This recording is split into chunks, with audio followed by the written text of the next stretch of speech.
Thank you so much for all of you, and I hope you had a good evening. And one thing I wanted to mention from yesterday, just to add, even though there's many things, is when the person had the question about sometimes you get emotions stuck in your body, right? And absolutely, that happens. So I said about exercising, continuing to move, but I wanted to add to do some spiritual exercise like prostrations. So we have purification practices and things that you can move your body. Lama Zopa Rinpoche, one big exercise he does, he will walk around stupas, shrines, Buddhist shrines. Now, we may not be living near a stupa, so that's not possible. But every morning I do a set of prostrations, and it's really, really good exercise. So I don't do it with exercise in mind. I do it for the purification aspect.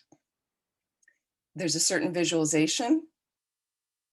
There's certain names of the Buddhas I'm reciting, some mantras I'm reciting.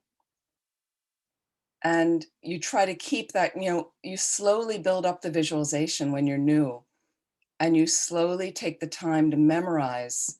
So eventually you have it memorized, and then you don't have to focus so much on the words of what you're saying. I mean, you know what you're saying, and once you know how to do the activity, you're not as focused on that. And then you can start focusing on the visualization of the Buddhas and things like that. And so you slowly build your practice over time. And I've found that really helpful to move the energy stuck in the body. Can also do prostrations with a practice, a purification practice, many of you may be familiar with, called Vajrasattva practice. So some people sit on a cushion and recite the mantras of Vajrasattva while visualizing certain visualization, but some people get up and do prostrations, and that's also fine. So again, you can slowly learn how to do them. A lot of this is online. I think I actually have it on my website. I'll try to find it at the break of the link, but it's in English. But I think the organization asked me to record it once. And so that way it explains exactly what you do slowly. But I think FPMT has the booklets, the CDs, you can slowly learn from the center as well. So I want to say bonjour. And again, thank you.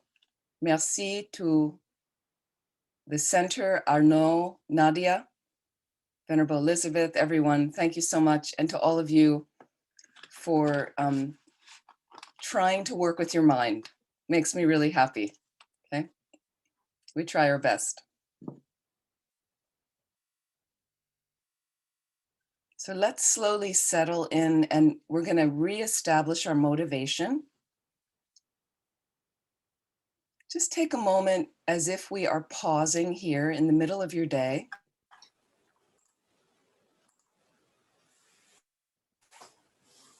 And it's really nice with motivation, because at any time of your day, you can just, it's like we have on our devices a pause button, we call in English. And you just stop for a moment. Look at what's happening with your mind. It could be a minute. And you think, somehow I'm stressed right now. I'm not happy, struggling. Or actually, I'm really happy right now. And just have a little, I would say, psychic look around, like, so what am I doing? Who am I with? What has set me up for this, good or bad? We have to start noticing these things. Most of you are aware of a lot of that. And what happens is, as you notice this scene around you, your work, what activity you're doing, then what you want to do is start creating the activities, start being more around the people that make you happier, the activities that give meaning to your life. Okay? And slowly, we're not going to stop seeing family members if they upset us. We're not going to stop seeing certain friends, but you can reduce some of the time you're doing certain activities or around certain people and just start creating the life you want. That keeps us from delusion. So I think you've heard a lot of these things before from myself or others, and it may sound like very easy. Oh yeah, and we know it's not easy. But again, slowly, slowly, you construct that life. And I mean, I give an example of just in my own life how what happened is I was involved in politics in the United States. That was my job, and fundraising for politics, raising money for um, elections and things at one point. And then I did it for a political magazine. So it was a very good job. I was educated. This is what I was supposed to do to make the money to support myself. And it made my parents proud and all that. But after a while, I wasn't really satisfied with it. And then I met the Dharma, right? And then I found this kind of jewel. And somehow I was very intrigued, and the reading and going to classes, things made me happier. Like I just felt like I had really touched something deeply. But you couldn't make money with the Dharma, right? Like how was I going to support myself if I just stopped working? But after a few years, I had an opportunity to work at full time at a Dharma center, right? And it was a really big decision because I was leaving, in a sense, my career. And I tried it for a couple of months and it didn't go very well. The place was kind of a mess, okay? But then from there, I shifted to another Dharma center. And they offered me a simple room and no money. And I worked a little bit part time, but I slowly made it work. It wasn't an easy chapter. And there was like a 3-year period of turning that corner to slowly really devote more of the time to something that I really felt made me happy. And over the years, things changed. I worked at other centers. It's not that you have to work at a center full time, but whatever it was, just doing the practices, making more time for retreat, like that became a priority. And the Dharma centers would give me the time to do that. And I really never had a problem. Like so far it's totally like a flower that unfolded into a happier mind space for me. And if I got worried about I'm not going to have enough money, I won't be able to support myself. I don't have a lot of money. But if you live simply and you feel like you're trying to live an authentic life, I feel like everything I really need comes. So why am I going to worry about it? And people spend all their life working. And in the States, we get very little time off. In France, it's a little bit more civilized.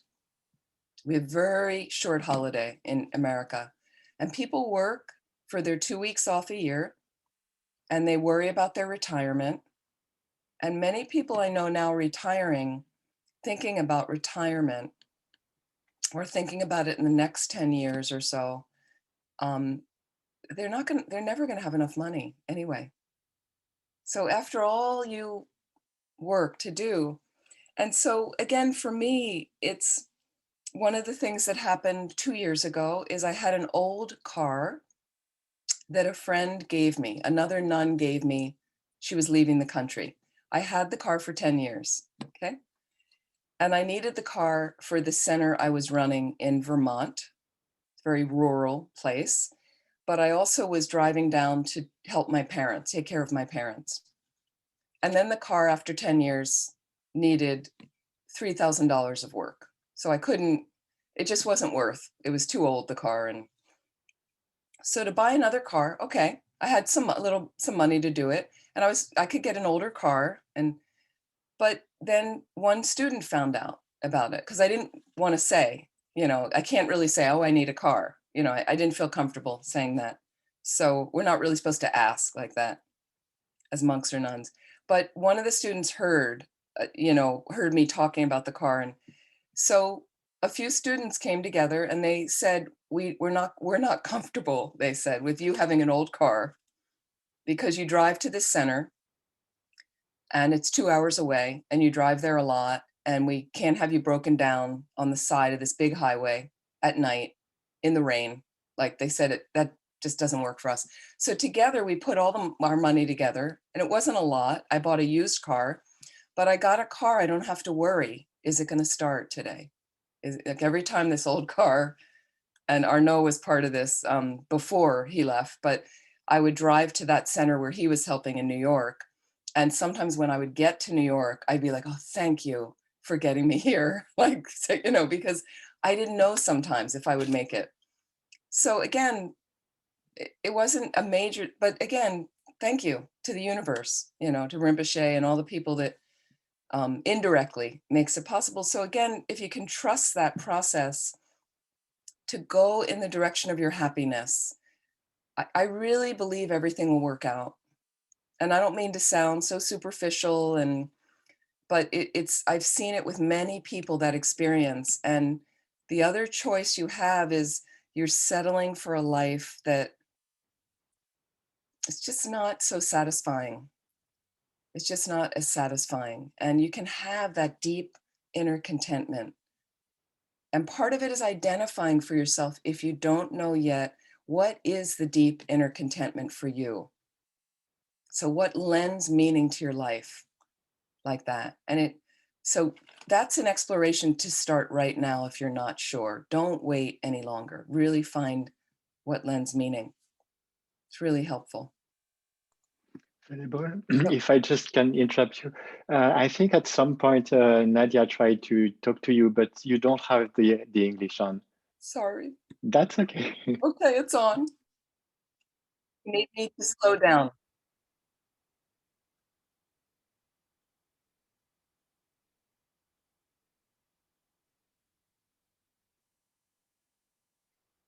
Okay, yes. Thank you. Thank you so much.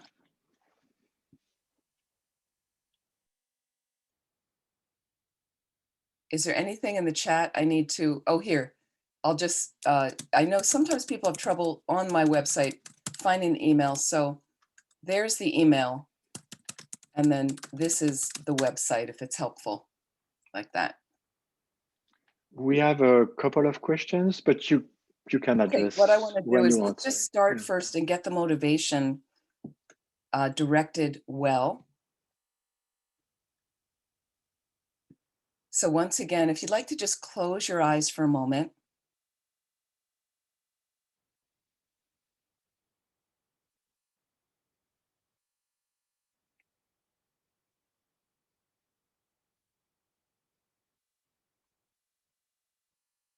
And perhaps explore right now. Are you clear about what gives your life meaning?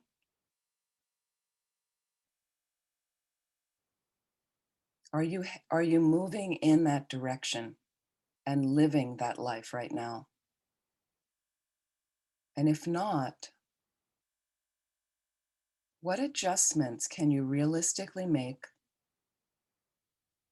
And slowly you make the adjustments. There's no need to do anything quickly, rashly, as we say, unless you really want to make that change sooner. But we start making adjustments.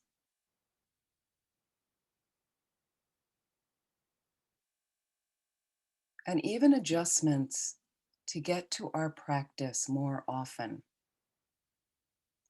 to make the space for more practice. Is that possible in your life?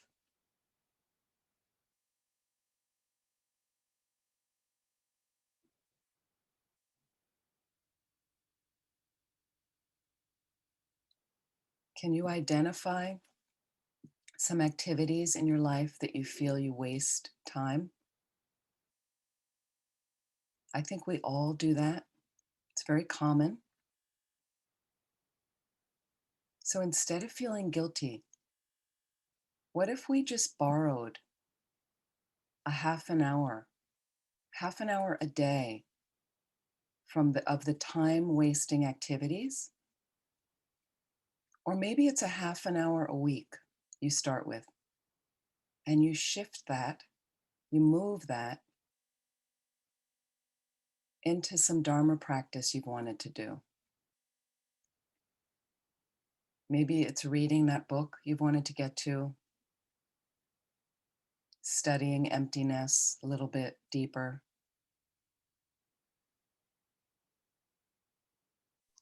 doing a certain meditation, working on a preliminary practice or ngundro. See what is realistic. Think in your mind right now.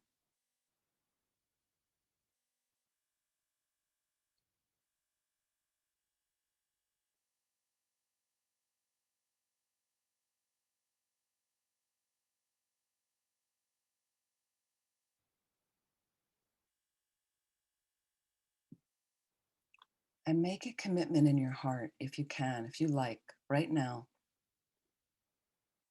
that starting tomorrow, starting next week, you will try this adjustment.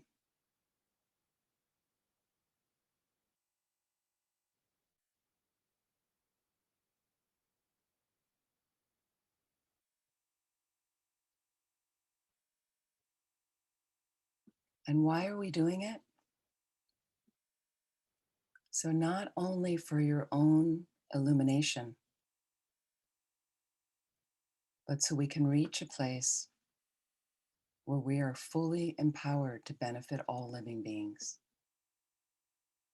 And that's why we are meeting today, is for that purpose. As deep as you can feel that in your heart.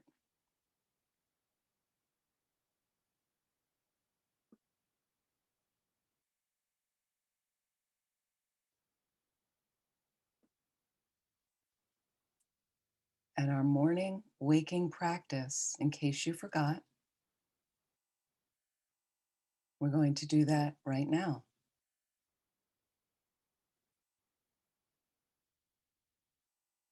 So just imagine for a moment, just reflect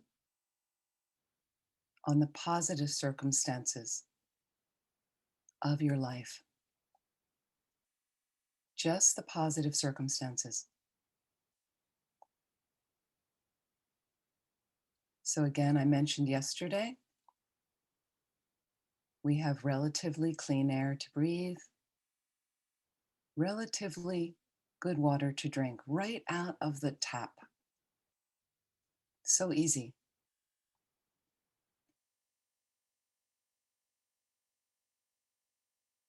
You have food, shelter, and clothing, the three most essential things of life. Somewhat easily accessible for you. Think of the luxury of that.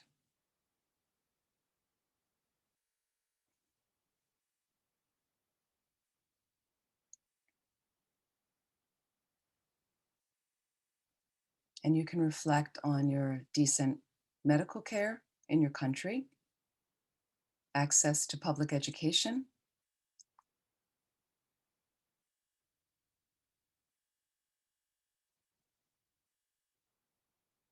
Are people not hearing the translation?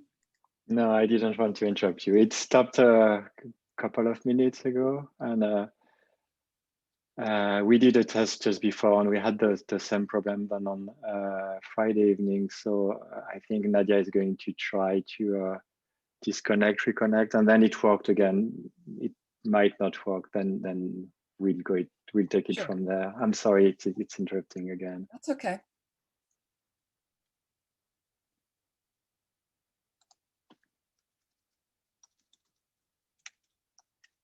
I wonder why it shifts though.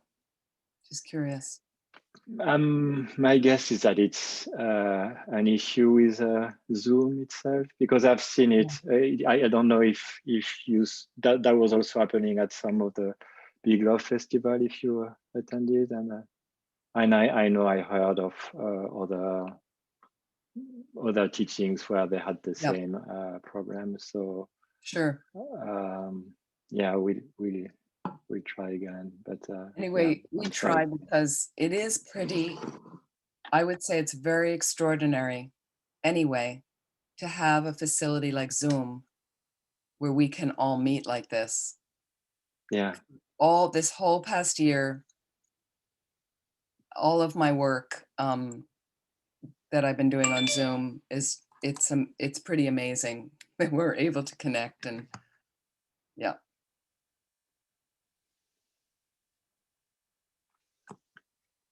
so Nadia is back. We are switching the interpretation on again.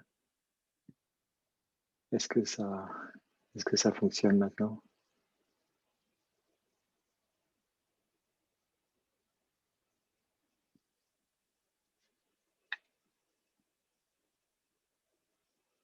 Vous entendez Nadia parler en français? Non. Ah, si, c'est bon apparemment. OK. It seems it's working again. Yeah. Thank you for your patience, everyone. Yeah, thank you, everyone. And so again, we're just trying to appreciate and feel the gratitude. And I mentioned we were on the healthcare, your access to decent public education. You may have loving family and friends. And if you'd like, imagine all of this appears like in a drop of gratitude at your crown, a golden drop of light.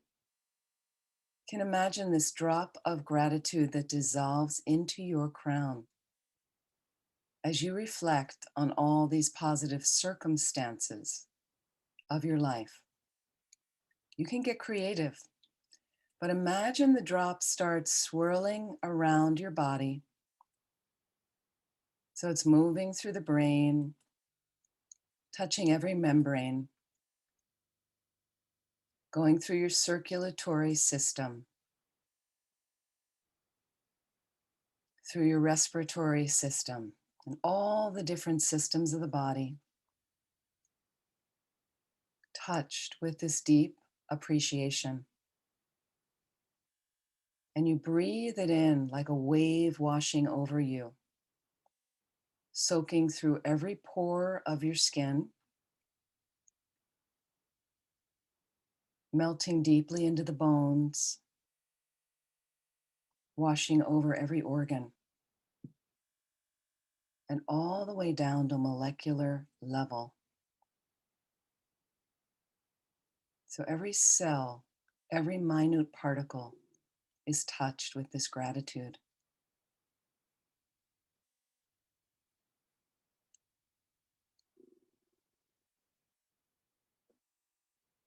If negativity appears, that is simply distraction right now. We're only focused on all the positive circumstances of your life.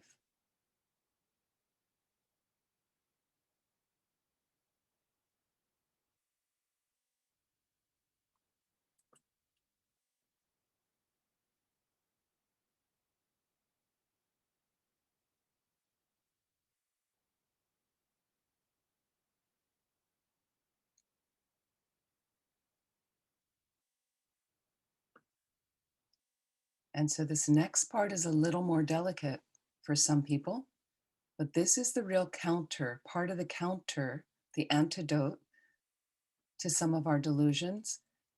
Please reflect now on your good qualities. Your good qualities. You have many. Even though for some of you, a part of your mind will say you don't have any good qualities. So that's ego and delusion that love to keep us from being happy.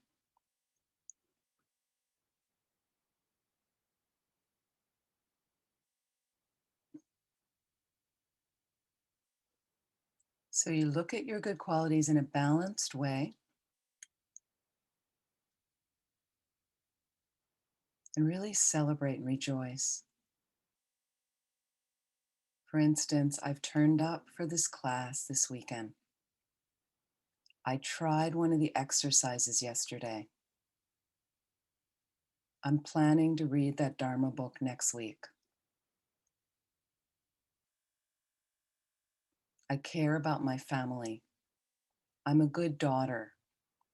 I'm a good son, a good brother. I'm a loyal friend. I'm a conscientious worker. You have many, many good qualities.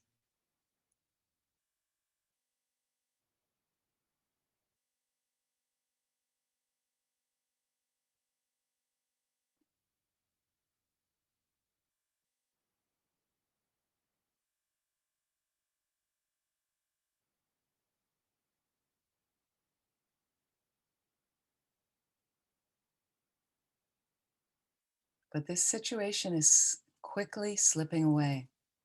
Soon we are going to die. That is reality. I'm sorry. But according to Tibetan Buddhism, we have survived death countless times. We keep coming back. We keep coming back to improve more and more each ride around the cycle. So soon this time is moving on. Just reflect for a moment. Death and impermanence.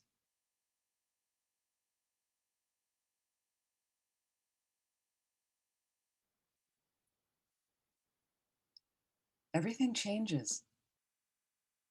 How is it possible you think you're going to prevent death from coming? Everybody dies. Intellectually, we know that. We don't know it in our hearts.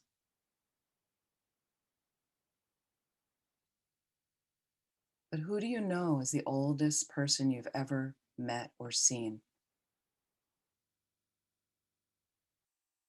People get, if they're good 80 or 90 years maximum. That's pretty much it.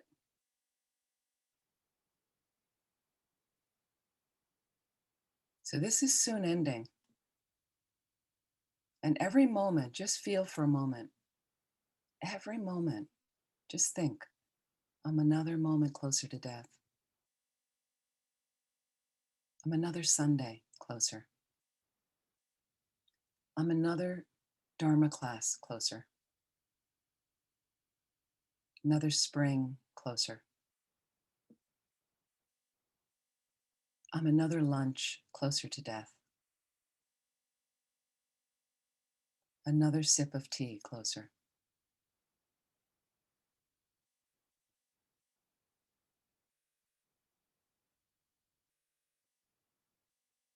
So I have to practice Dharma now. Well, that's what's going to be there for me at the death time. That's what will best support me at the death time. So can you feel that with as much conviction in your heart? Time is running short. And we have seen with the pandemic, we could say it is just a virus. There are many viruses on the planet, but it is a very inconsistent virus, unpredictable virus. The young and the healthy die from it without knowing. Some of the old have survived it. There's just no telling if you get it, how you're going to experience it. And that's part of the nature of not knowing when you're going to die. The uncertainty of that, which is why we have to practice now. So again, rekindling that motivation, the reason I want to get more in touch with this practice is to eventually reach that fully awakened state, become a Buddha, as then I can really, really help all living beings and possibly show some of them the path to their freedom as well.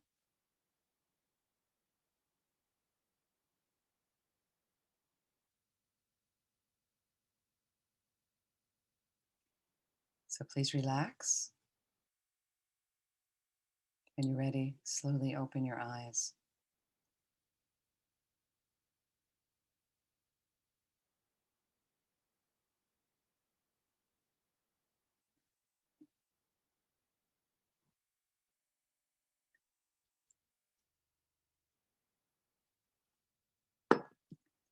So are there some questions?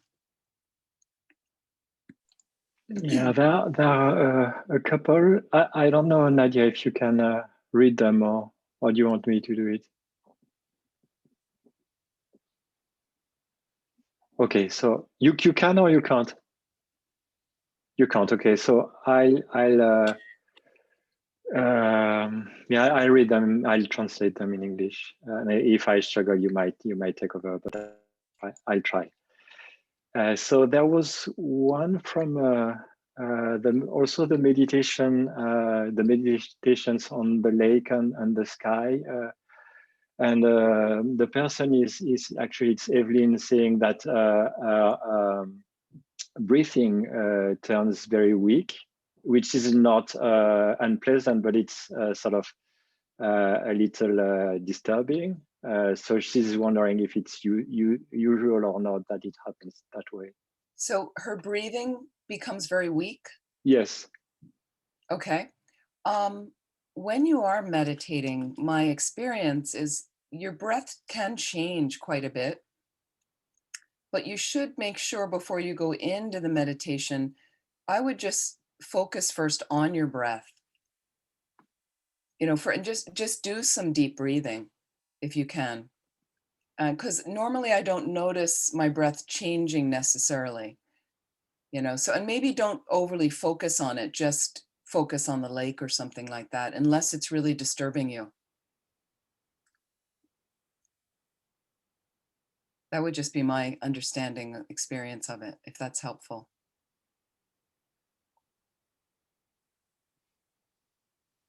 Okay, and then we had another question. So it's referring to the situation of a partner who is very jealous, and it's sort of turning into hatred, and that person is not aware of that.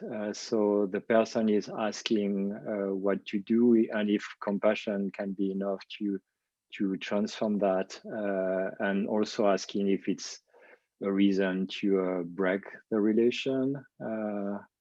So, and the question is ending by saying that true love and happiness are more difficult to implement in that situation, and asking for your opinion. Sure. How long has the person been in the relationship, can they say? I think the person was not very comfortable sort of asking publicly, so Okay, that's fine. That's fine. No, this happens to a lot of people, and it's quite strenuous. And so I think if you can, compassion always is wonderful, is the first way I would move. And especially if it's somebody you've been with a long time and you can rekindle why you got into the relationship with them. But the other thing if it's longer term, people change, and you might have been evolving because you got into the Dharma. And some partners don't want you to change, or they don't want to change. And they get very threatened, and they feel jealous of other people or other activities. So I would just say, if you can, with compassion rather than anger, explain to them the certain things you're doing or the activities or people that you're with that you really enjoy, why you enjoy it, what it lends to your life, if it's possible, in an appropriate moment. But it's also important to have that conversation with the person, and maybe a few times and to ask them what do they enjoy, so that but the communication would involve really active listening and, the care and compassion from both sides. And what happens is when you have a partner that's shut down a little bit with jealousy and anger, they're often not wanting to change at all. It's not my problem, they say. You know, I don't want you doing that. I don't want you seeing them, because they're sitting in a really self-absorbed state.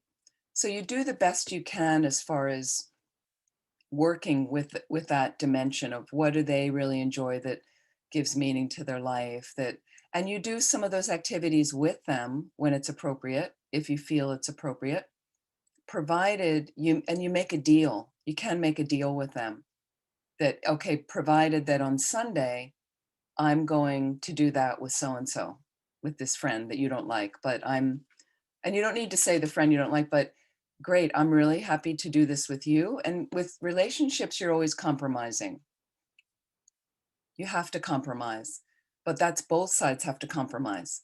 And if they are resistant to accommodating any of these things that you feel are important, then I know some longer term couples that looked into counseling. If you feel that's an option, usually the other person will say they don't need it. They're not going, they're not participating, but at least you try every option, open that door, and then if it really becomes something unworkable, then you might explore letting the relationship go.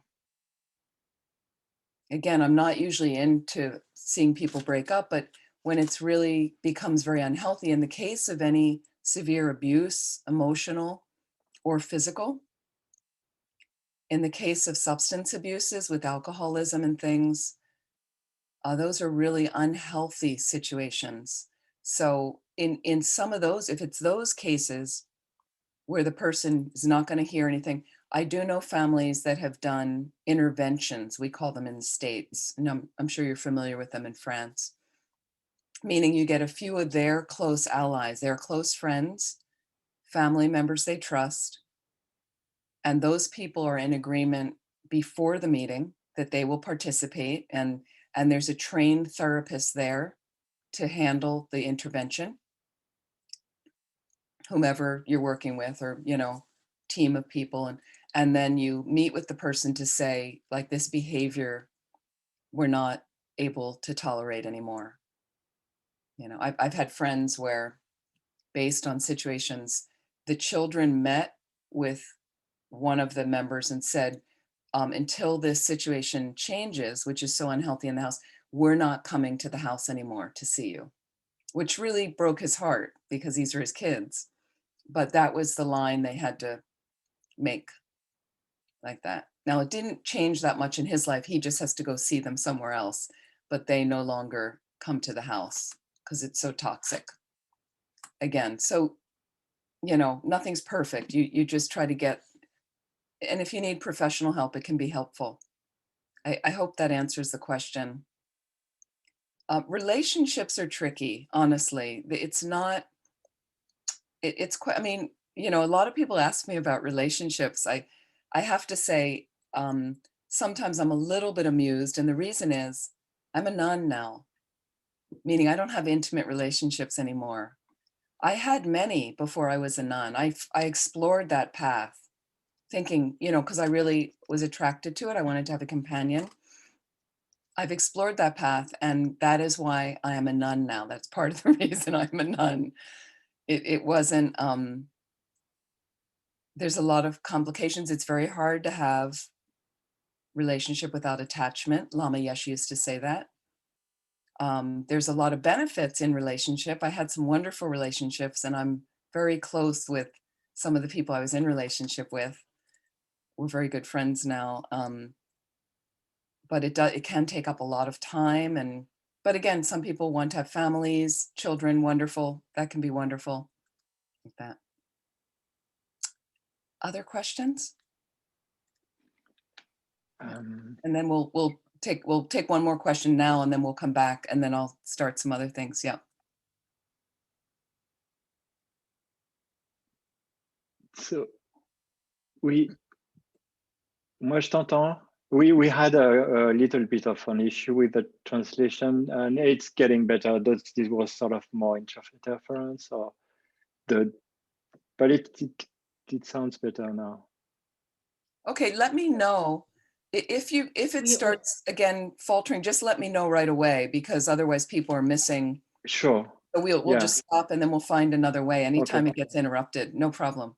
Yeah, I just wanted to make sure that it was really interference or just a little bit of quality, and then it went better. But yeah, we definitely. So really feel free to just raise your hand and say we can't hear anymore. And if you speak French, we can hear you, Venerable Amy, and I can hear you. So if you just raise your hand or unmute and just say sorry, can you pause? You can even say in French. Then we will stop. We had actually two more questions. We had one about fear. What would be the antidote to fear? And then we just have also what would be the antidote to laziness. So two different things. Laziness. Different Okay. questions. We are definitely going to talk about fear today.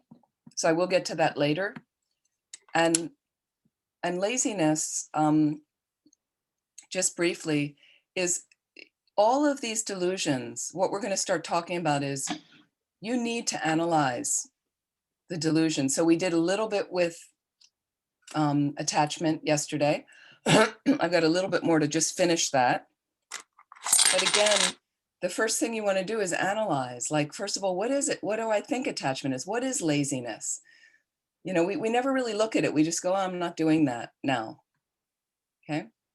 So you need to start analyzing, well, what is it? Laziness is kind of a mindset that puts off, procrastinates activities that need to happen for benefit, and we're not doing them. We put them off, and then later we feel guilty. Generally, we feel lazier when we don't do it. If you're familiar, I'm sure this happened, many people in France, beginning of the pandemic, everything locked down.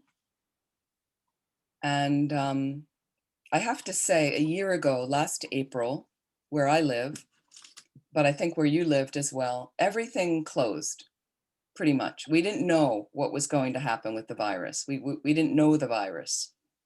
So a lot of things closed, except for the grocery stores. They were open, and the hospitals and things. But it was a really, as far as it was strenuous for people, it was a really beautiful time to have everybody hit the pause button and stop for a moment. And it was incredibly quiet.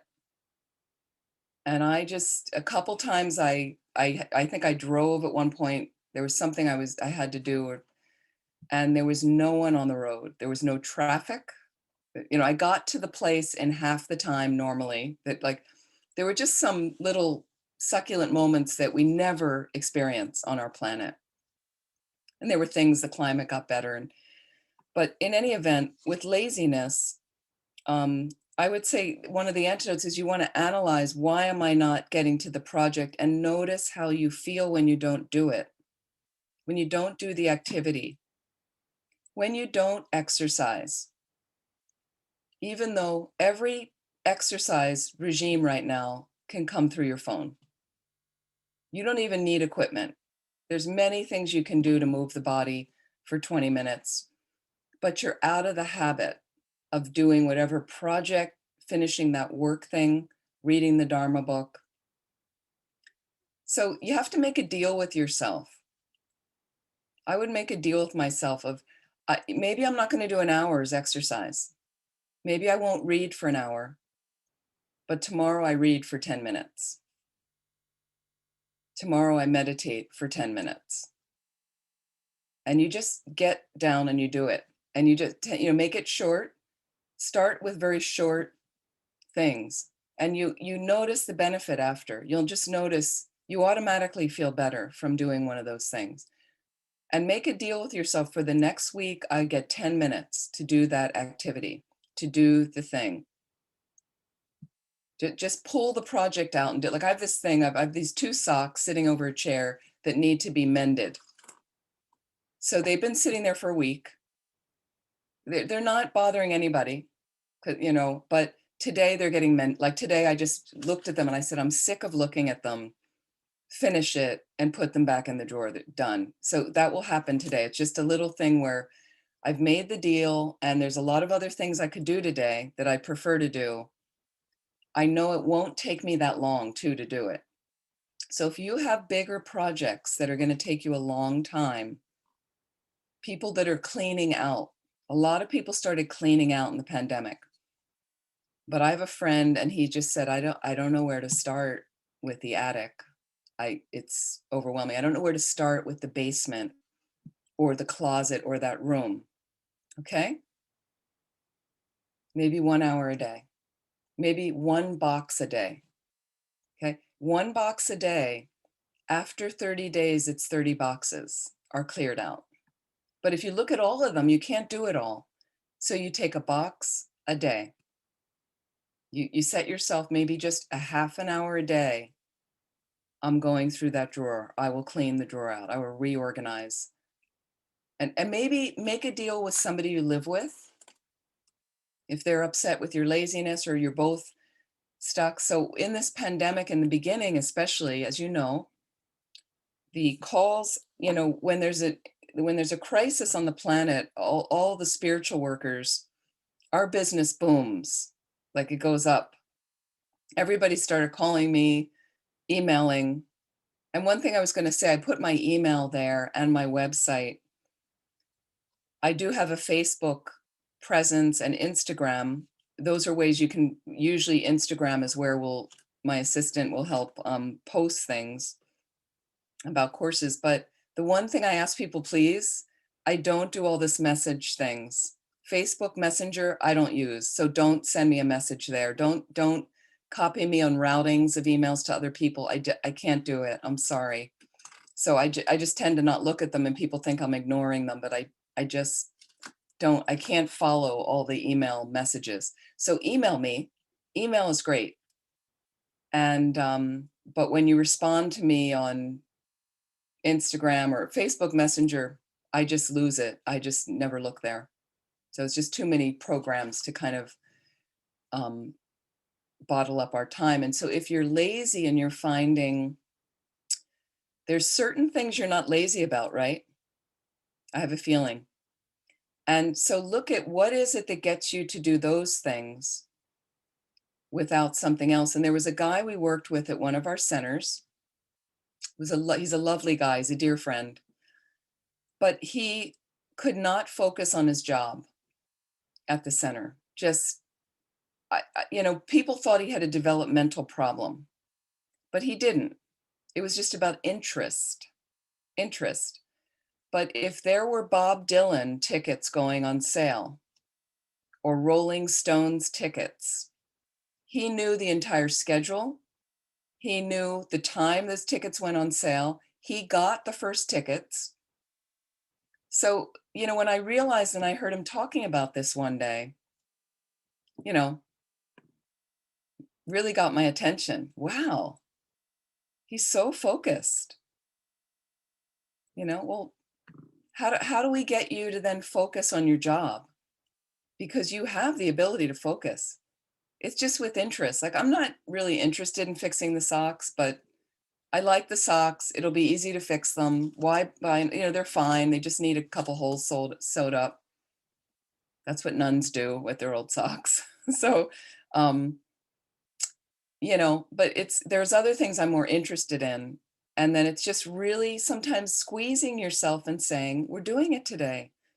I'm going to do it today. Just get to it. When you get to it, you notice you tend to feel better. Now, here's another aspect of laziness. So be skillful with yourself, because this is the one I fall into a lot. Busyness is another form of laziness.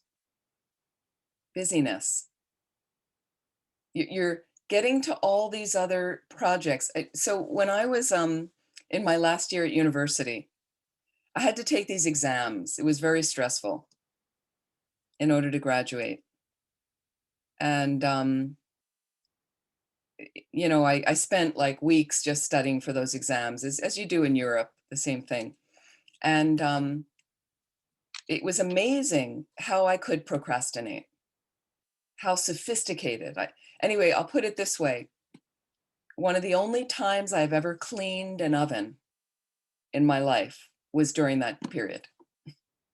To get away from studying, you know, cleaning an oven is really not a necessary thing often, and but like that's how lazy I was getting, just to find busy activities that would take me away from getting down and doing the study I needed to do. I eventually got to the study.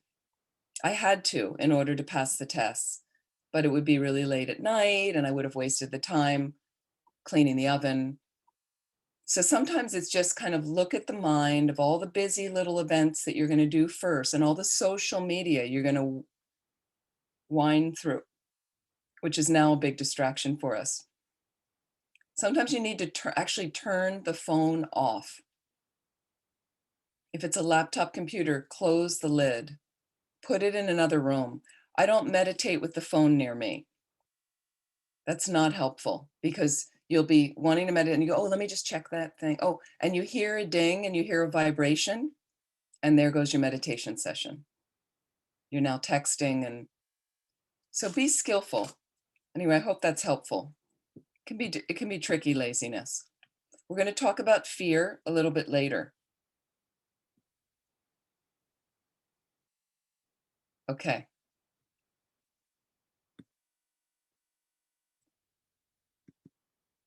Just as a closing to a little bit attachment, and there's a lot more you can say, but is again, we were analyzing, first looking at the definition of attachment and analyzing, you want to look at the faults of it, any delusion. So what are the faults of laziness if you go into laziness? You know, really, but really put them in your mind to say, yeah, I feel, and what I was saying about the beginning of the pandemic also was, it still goes on for some people, but people were calling me and saying, and this is after the first 2 months, let's say, and they said, okay, well, I've watched all the Netflix things I can watch. I'm bored. I've looked at every YouTube, whatever. I'm bored now. Right? You're bored. Watch your mind. Watch your mind. Right? And the other thing, the benefit of the pandemic is on YouTube, His Holiness the Dalai Lama and Lama Zopa Rinpoche are teaching. Everybody actually is on YouTube teaching. So the benefit is you don't need to fly to India and go through all of that to see His Holiness the Dalai Lama's teaching. He has a website and you can go there and it's in French translation or any other language, most languages translated, and in English. So the benefit is all these amazing teachers have been online with some really in-depth programs. You have teachers in Europe that are teaching with in-depth programs, so an easier time zone for you. But I've participated in all kinds of teachings in different parts of the world, myself going to the teaching to study. It's been brilliant. It's been great. So then turn to those kind of videos. And people say, well, I get kind of bored. Well, do some of them. Just pick, instead of the Netflix streaming for hours, the other videos you're watching, just say, so 1 hour a day, I'm going to watch that. If you have a tablet or something, when you eat, put that on instead. Sometimes when I'm eating, I have one of Rinpoche, Lama Zopa Rinpoche's videos that I sit with and watch like that. So just some suggestions. And so again, you want to analyze, we were looking at the faults of attachment and remedies again, to remind, just as a review, meditate on death and impermanence. First of all, of the person you are attached to that you think is so perfect and gorgeous and wonderful. The object you're attached to. I've seen people with their new phones, with their new cars, their new washing machine, or whatever it is that they have, how excited they are. Like this is the source of happiness for them. But you know, with a car, its nature is to disintegrate. That's its nature. That's why I didn't want a new car. I don't need a new car. I'm happy to have a car with a few scratches on it because it's only going to get scratches. I don't have to worry so much. Oh my God. I see people got a nick. There's a little dent. That's its nature. Okay. So seeing that impermanence, the changing nature of everything, changing nature. I've seen people with their new phones and how great, but we know the next year they're going to invent something faster with a better camera that does this and it does it at night. And so we know that. Can you, and here's another cut for attachment, for the mind of attachment, grasping, desire. Can I be satisfied with what I have right now? We have so much. Can I be satisfied? This is a lot to do with our stuff. A lot of people I know now are cleaning out their stuff. So now the stuff is weighing on them. It's heavy. They don't know what to do with the stuff. They want to sell some of it. They're overwhelmed with getting to it. Overwhelming. Some people that have too much stuff, it's caused problems in their relationships, the people they're living with, right? And it's just stuff. So, and it's also something to ask yourself. For instance, in the winter, what a nice thing we have is I have what we call a fleece vest. You're familiar with fleece. People have fleece jackets you wear, okay? Fleece vest, whatever. And they're not expensive. You know, I mean, they can be expensive, but they don't have to be. And whatever in the winter, and I ended up, usually I wear this one every winter. It's kind of wearing out now. I've had it for years. Somebody gave it to me. Anyway, I found one on sale, very cheap, but a better color, you know, but more maroon. It worked perfectly anyway. I bought that. When I buy that, the old one goes out. I only need one. Can you do that? Like I've seen people, friends of mine, all the running shoes stacked up. Like there's like 10 pairs of running shoes. How many pairs of running shoes do you need? I know some people say at least two, you change up. Okay, 10 pairs for them because they wanted the ones in orange. Then they needed that one came out with the special. So just think about your mind. It's not peaceful with, you know, and if you're watching, be careful what you're looking at online because the ads pop up. If you watch TV, there's commercial advertising. What kinds of things do you read? Where do you get your information? Because there's a lot of things trying to attract your attention so that you buy this, you need this, you want this, and then they track you on social media. They track you on your devices, and they will keep presenting that to you until you purchase it or buy it, and then you'll have it presented even more to you. So be very skillful. And if you can lessen a lot of that world for you, the device world, the tech world, your mind is a lot more peaceful. And that's a way to counter, I find, attachment to stuff and things. But you can meditate on the impermanence of your loved one as well, you know, in a realistic way, and know that the object, you know, the object never lasts. Persons, they're going to change what they look like. The best antidote to all of the delusions, the best antidote is to meditate on emptiness, to meditate on emptiness. So again, let's go back to the example with attachment. We analyze the raw information of the fleshy oblong thing I'll call head, the longer torso covered by material, the four appendages, your arms and legs. Here's the person you're attracted to. Here's the person, your beloved, you've been married to for years, let's say, okay, who will one day die. Okay. But we don't see the raw information, the raw data. So what emptiness does is it looks at that raw material. I've got the head, and I'm labeling that head on an actual configuration that I'll call a valid basis of designation. It has to be a valid basis to designate head on it. This is not head, this is an arm. This is a valid basis of designation for me to look at that configuration in my language, because in France, you're going to say bras, I think, is arm, and look at the configuration. And then I see the thing with the hand, and then my mind puts a label on that basis of designation, arm, okay? And then it's a dependent arising, meaning it arises in dependence on my labeling on a valid basis of designation. So you want to understand there is no inherently existent beloved there at all. Not at all. Inherently existent. Okay, let's look at inherent existence. These are words we're not all that familiar with.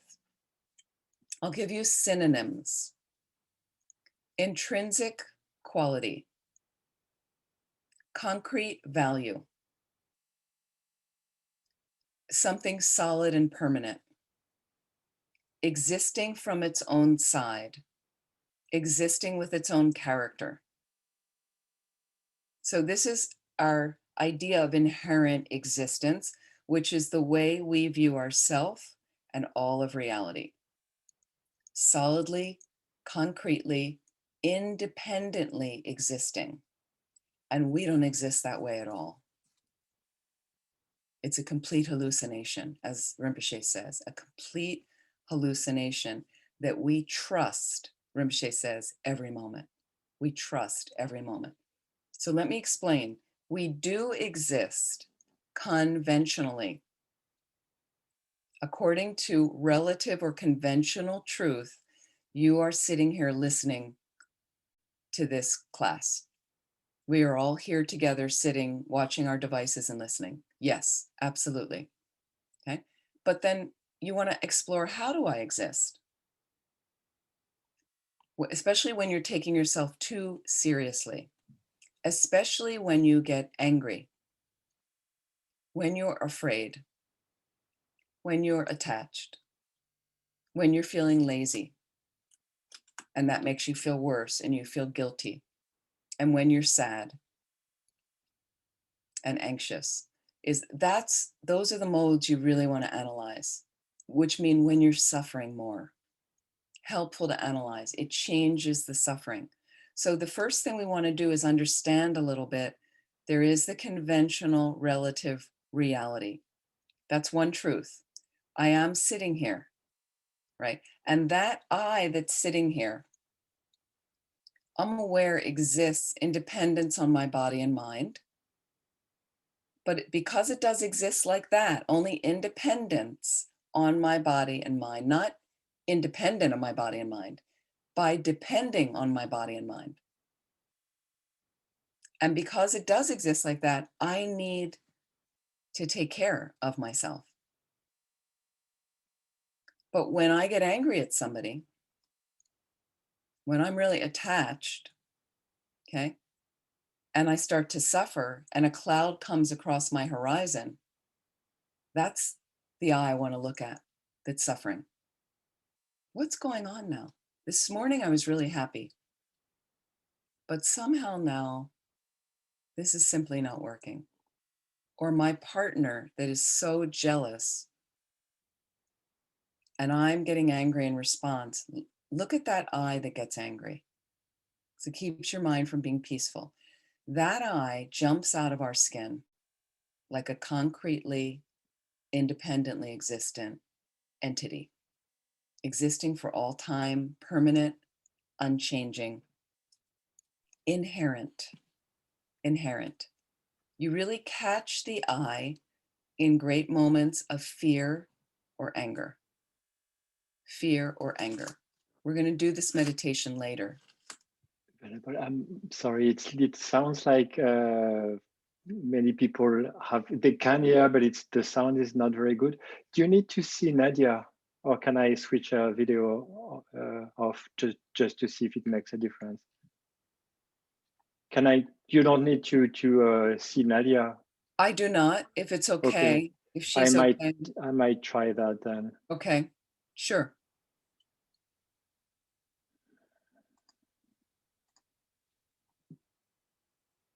Okay, let's see if it makes a difference when. Let's try a little bit. How is it now? Okay, some people hearing? Oui, ça va. Okay, it sounds Okay, like we'll it's try a little better. bit. We'll Okay, try like that. just let me know. Okay. So what we want to do, the ultimate truth. So I first mentioned conventional relative reality, one truth. There is also an ultimate absolute truth, that nothing has inherent nature. Yeah, I will guide a meditation on emptiness later. Because that's the thing that cuts all delusion. Okay. So this ultimate truth is emptiness. And what emptiness means is it's empty of, it lacks, it is absent from having a concrete, inherent, permanent, independent nature, which we impute on everything. We impute on everything. Okay. So this is very, very difficult for us because some of you have been studying for years. Great. Some of you are new. Don't worry. It's fine. But what happens is we have been misseeing reality as long as we've been misseeing it. We have been misknowing reality as long as that incorrect view is in our mind. So unless you've had a direct perception of emptiness, your view is always wrong. I found that very liberating, frankly. When I first heard that some years ago, I found it so liberating. Let me elaborate, okay? The only reason you misunderstand reality is because you have a previous moment of the misunderstanding in your consciousness, in your mind. And where's that moment from? A previous moment of it. A previous moment, a previous cause, all the way back to no beginning, to beginningless mind.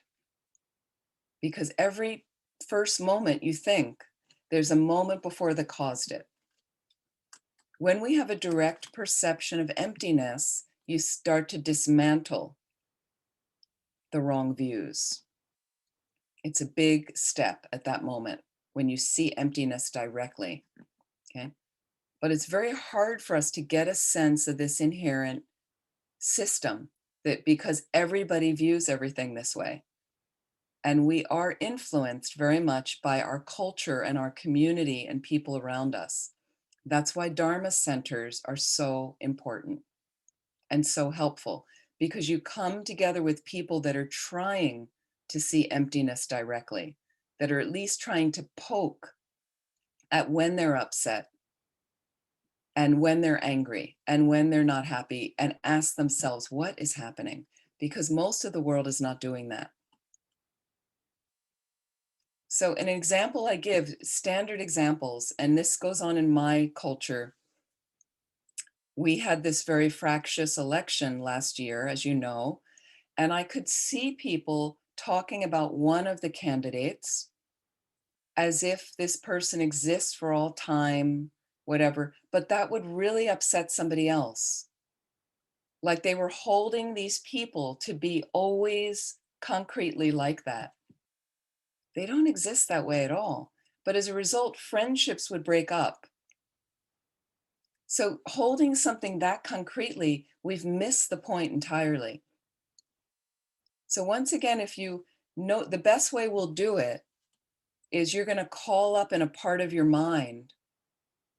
You're going to call up a very angry moment that you've been through recently, if you can, or a very fearful moment that you've been through recently. And you're going to take yourself back into that moment. What happens is when you're in those moments, they're the most powerful moments to catch the I. When I say I mean the sense of yourself. Not this I, not organize. I, the letter I in English. Moi, me. this very strong sense you have of yourself, which Well, dominates your every activity. Yeah. I'm sorry, the sound is still not good. So what I suggest is we are going to try non-simultaneous translation with Nadia. Okay. So if Aida, you.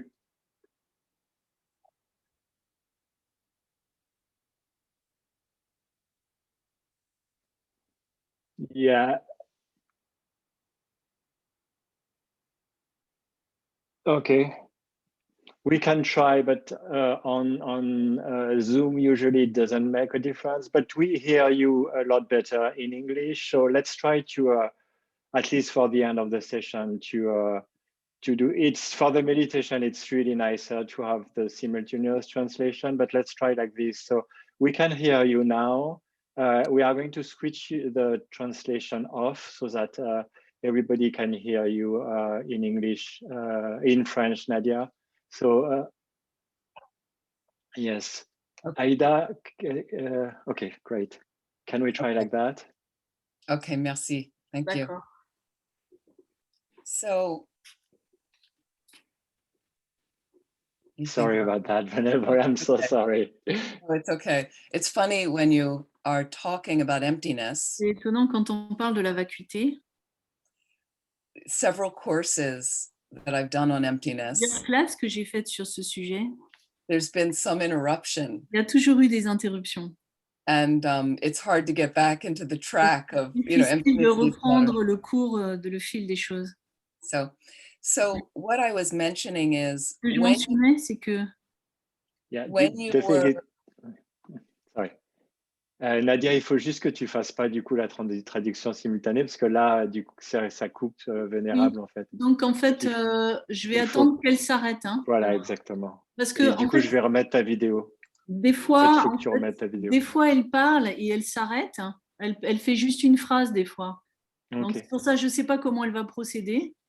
So you might need a little bit of time to adjust, Venerable, because then now Nadia was sometimes speaking over you. So maybe speak a little bit and then you pause and then Nadia translate. Yeah. Yeah, and it's going to work. It's just you might need a little bit of adjustment. Sure. Sorry. So no problem. So once again, when we get to the meditation, I'll explain. Donc quand on va arriver à la méditation, je vais vous l'expliquer. I just wanted to finish up about attachment. Je voulais finir sur le sujet de l'attachement. So if we're analyzing this person, Si on analyse cette personne, what happens is you are projecting a very attractive fantasy, as I said yesterday, on them. ce qui se passe, c'est que vous projetez une image extrêmement attirante sur cette personne.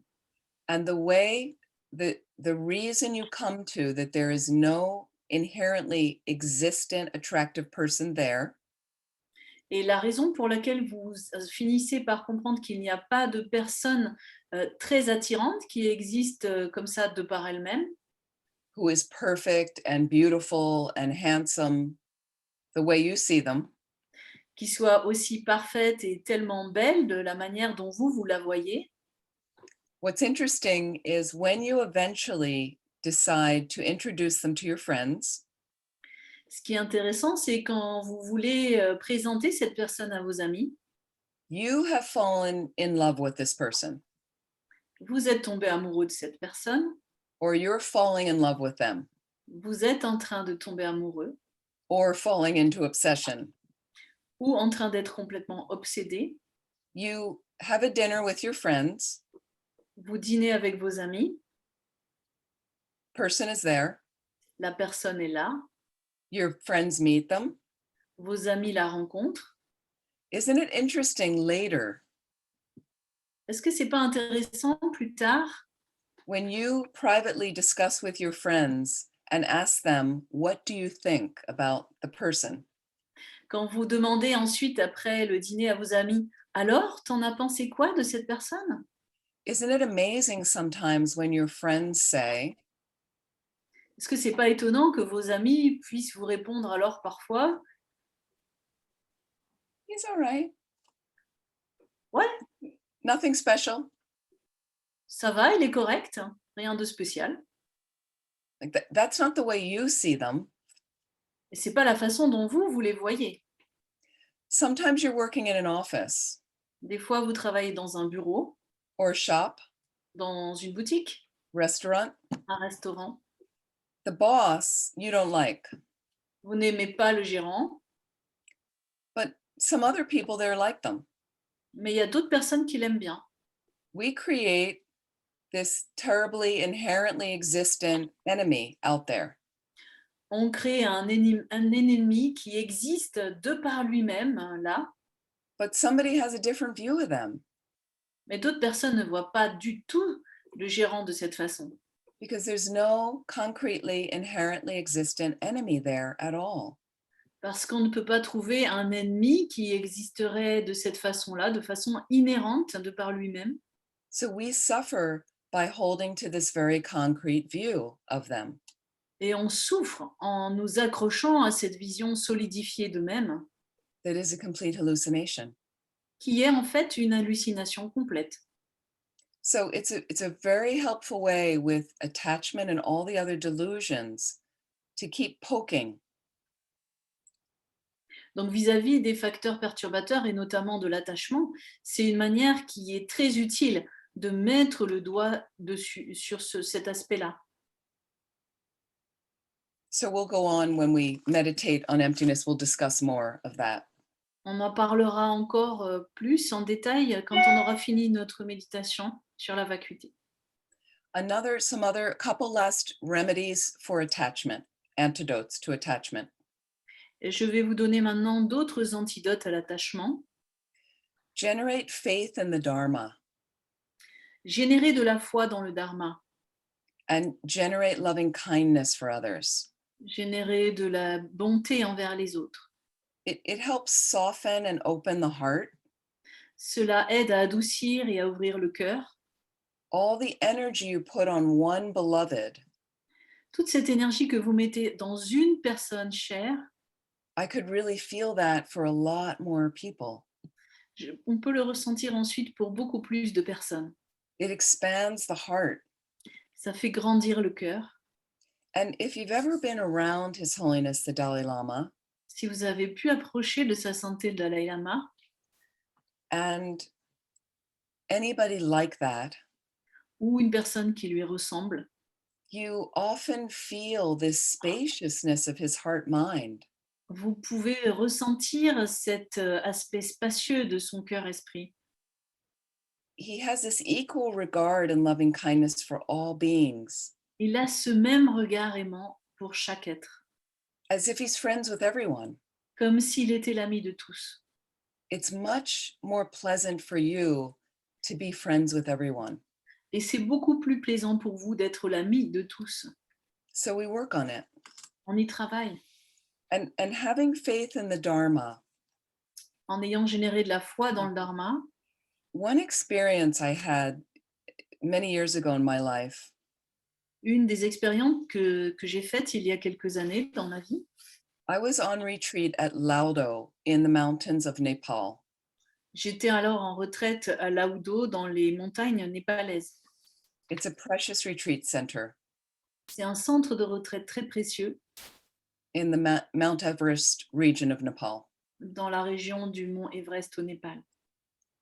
So I'm hoping to lead another pilgrimage there next year, J'aimerais bien guider un autre pèlerinage là-bas l'année prochaine, in about a year. à peu près dans un an. So if you're interested, there's information on my website. Si vous êtes intéressé, il y a des informations sur mon site web. We do trekking, we do a 3-day retreat at Laudo. On fait du trekking, on fait aussi 3 jours de retraite à Laudo. So before I was a nun, I was doing a retreat there for a few months. Avant d'être nonne, j'ai fait une retraite de quelques mois là-bas. And my boyfriend was supposed to come at the end of my retreat. Et mon petit ami devait venir me rejoindre à la fin de ma retraite. We were living together at one of the retreat centers. On habitait ensemble dans l'un des centres de retraite. And instead, I got a letter from him Et à la place, j'ai reçu une lettre de lui. that he was selected to be one of Rinpoche's attendants. qu'il avait été choisi pour être l'un des intendants de Rinpoché, which we thought would mean that he would be a monk. ce qu'on pensait qui signifiait qu'il serait moine And that would be the end of our relationship, our intimate relationship. et que cela mettrait fin à notre relation intime. We'd been together for a few years. On avait été ensemble depuis quelques années. So it was amazing to me how, with the letter and the news, Ça a été étonnant de voir comme avec cette lettre, cette nouvelle que j'ai reçue, at the time I had so much attachment to him and the relationship, à un moment où j'avais tellement d'attachement pour lui et tellement d'attachement pour cette relation, because he was also a big help to me as I was running the center, car il m'aidait également énormément pour gérer le centre, that I was so freaked out getting this news. j'étais vraiment tellement paniquée de recevoir cette nouvelle. And it was almost like attachment came out of my body like a monster over me. C'est pratiquement comme si l'attachement sortait de mon corps comme un monstre pour m'entourer. I mean, it felt a bit like that. C'est l'impression que j'ai eue, c'est le ressenti que j'ai eu. It was so strong. C'était tellement fort. I've always had attachment operating in general in life, J'ai toujours éprouvé de l'attachement dans ma vie en général, but you really don't see the negative side of it. mais en général, on n'en voit pas le côté négatif. So this was so strong for me Mais là, c'était tellement fort and all the talk you hear about attachment being bad, et tous ces enseignements qui nous enseignent que l'attachement est mauvais, that I kind of, I kind of just put back there. que j'avais un peu relégué dans un coin de mon esprit, Suddenly it was right here in front of me. tout à coup, c'était juste en face de moi. And it was so powerful for me to get the message like that. Sous mes yeux, c'était tellement puissant de recevoir ce message Really the grace of the guru, par la grâce du gourou. that I could see how it caused me so much suffering. Je voyais alors combien je souffrais de cet attachement. Attachment. Ça me causait tellement de souffrance. So it generated stronger faith for me in the Dharma, Et ça m'a permis de générer encore plus de foi dans le Dharma. that I didn't want to be that blinded by attachment again in my life.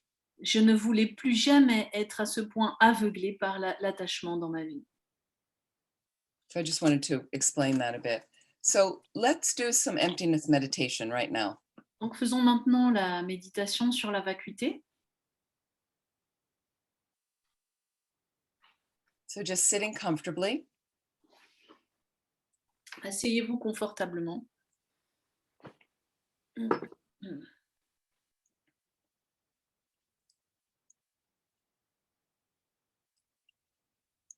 Just lightly close your eyes.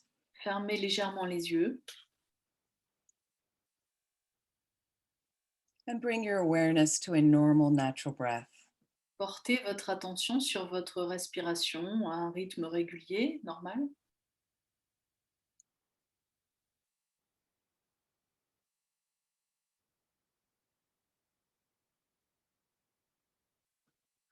Just check that your body is relaxed. Take a minute or so to scan any places you're holding tension and allow yourself to release that tension as much as possible. Prenez un moment pour regarder, pour observer votre posture et les éventuels endroits de tension dans votre corps. Prenez le temps de relâcher ces tensions.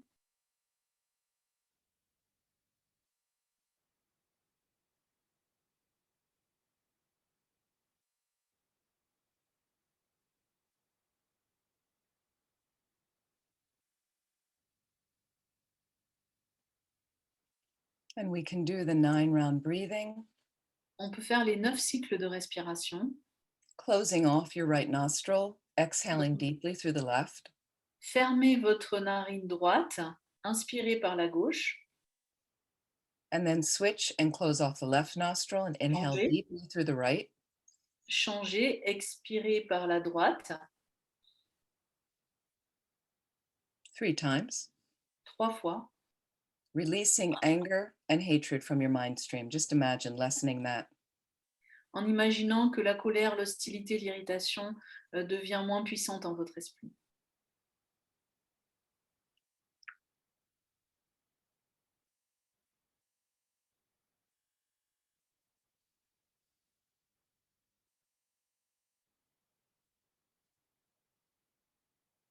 And then we switch and we close off the left nostril as we exhale deeply through the right. Ensuite, on change, on ferme la narine droite en expirant fortement par la narine gauche, pardon, en expirant par la droite fortement. And as you inhale, close off the right nostril, inhaling deeply through the left. On inspire profondément par la narine gauche en fermant la droite. We'll do that 3 times. Imagine lessening attachment and grasping in your mind. Nous faisons cela 3 fois en imaginant que le désir attachement, la saisie, va diminuer en notre esprit.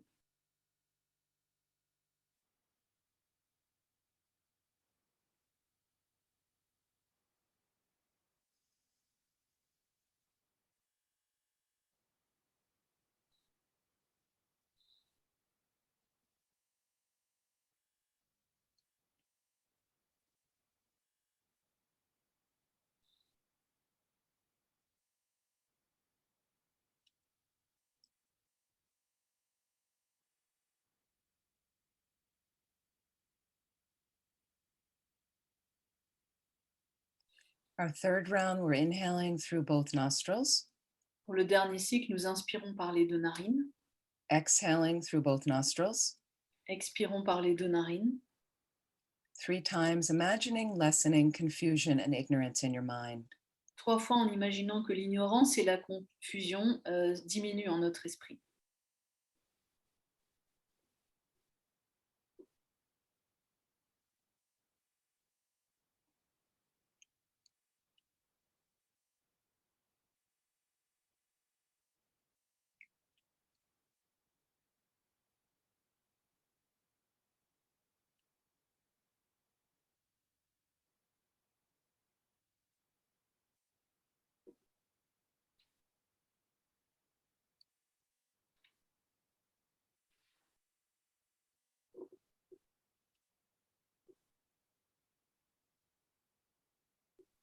There is a standard 4-part analysis to meditate on emptiness. Donc, c'est en général ce que l'on fait de procéder à l'analyse pour méditer sur la vacuité. So we'll follow loosely along those guidelines. Donc, nous allons suivre en fait ce plan habituel. So the first point is actually the hardest. Le premier point est le plus difficile. And this is to try to find that object of negation, they say, the object of negation. Ce premier point qui est de trouver l'objet à réfuter. This I or sense of yourself. Ce moi, ce sens du je, It's sometimes called the object of refutation. est parfois appelé l'objet à réfuter Similar words, negation or refutation. ou l'objet de négation. So what I'd like you to do is call up a recent time if you can, and if you cannot think of something recent, something further in your past. Ce que j'aimerais que vous fassiez, c'est de vous remémorer d'un moment assez récent, ou si vous ne pouvez pas, d'un moment plus lointain dans votre vie, A moment you are tremendously angry un moment où vous avez été extrêmement en colère or tremendously afraid. ou extrêmement effrayé. And I want you to really strongly call up the memory. Je voudrais que vous rameniez ce souvenir à vous-même. Notice the sense of yourself that arises from this memory. En observant ce sens du je qui émane de ce souvenir, As if you were accused of something horrible that you did not do. comme si vous aviez été accusé à tort d'une chose horrible que vous n'aviez pas faite, Had a terrible fight with a loved one. comme si vous étiez disputé de façon terrible avec une personne chère. a near car accident, Ou si vous aviez eu un accident de voiture. notice the sense of self that arises strongly. Observez le sens du jeu qui y apparaît fortement. This is not something subtle. Ce n'est pas quelque chose de subtil. And I want you to hold that sense of yourself in a corner of your mind during this entire meditation. Et je veux que ce sens du jeu qui est apparu par ce souvenir, vous le gardiez dans un coin de votre esprit pendant cette méditation.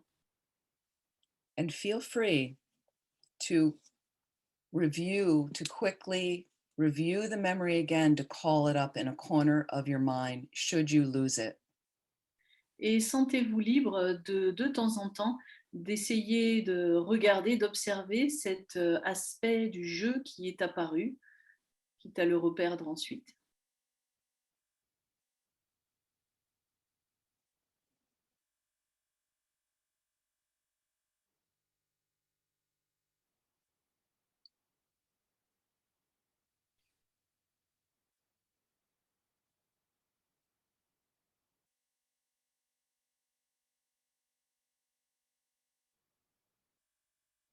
And you call this sense of yourself up very strongly. It arises like leaping out of your throat.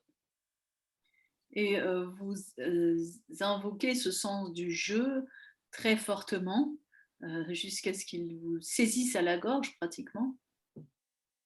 You feel it there. Vous le ressentez là. If you feel it there and it's very strong, Si vous le ressentez, c'est très fort. we have to be able to find it somewhere. Il faut qu'on le trouve quelque part. It has to exist somewhere. Ce jeu doit exister quelque part. For a moment, just get a sense of how does this I exist? Donc pendant un moment, demandez-vous, mais comment ce jeu existe-t-il ?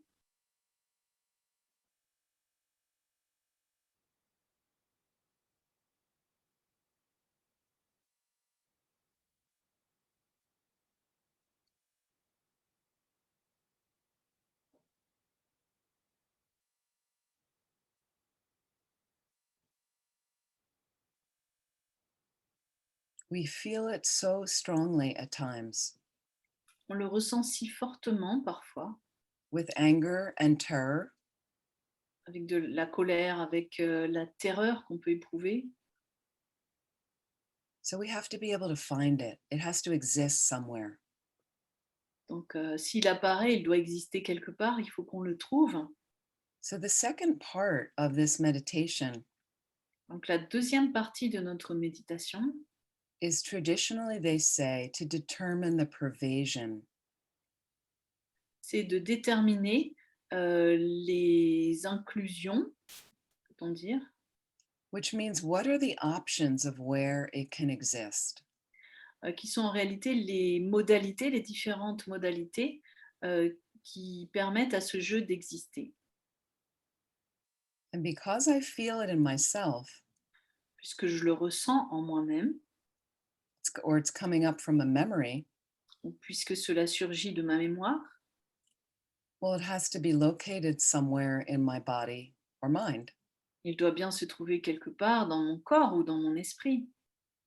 And the other option is it's going to be separate from that. La deuxième option, c'est qu'il se trouve séparé de ces deux choses. Meaning separate from my body or mind, Il serait donc séparé de mon corps et de mon esprit. outside of that. En dehors de cela, Those are the two possibilities. c'est les deux possibilités qui existent. So our third step tends to be the longest part of the meditation.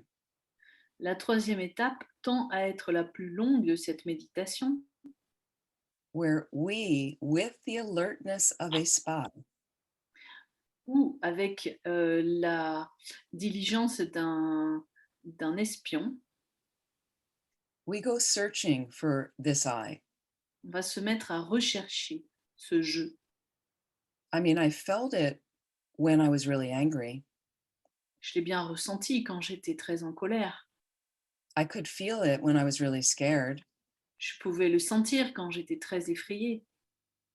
So let's explore where it exists. Donc, essayons de trouver où il existe. And again, you want to keep it there in a corner of your mind. Keep that heightened experience there. Encore une fois, on essaye de retenir cette expérience dans un coin de notre esprit. And don't worry if you're new, you just try your best. Ne vous inquiétez pas si c'est la première fois que vous faites ce genre de méditation, faites au mieux. So let's start with the body, looking for the eye. Commençons par le corps, recherchons le je. Do you feel it in a certain part of your body? Est-ce que vous le ressentez dans une certaine partie de votre corps? Sometimes with tremendous fear, we feel it in our stomach. Des fois, quand on a très peur, on le ressent au niveau de l'estomac Maybe our heart area.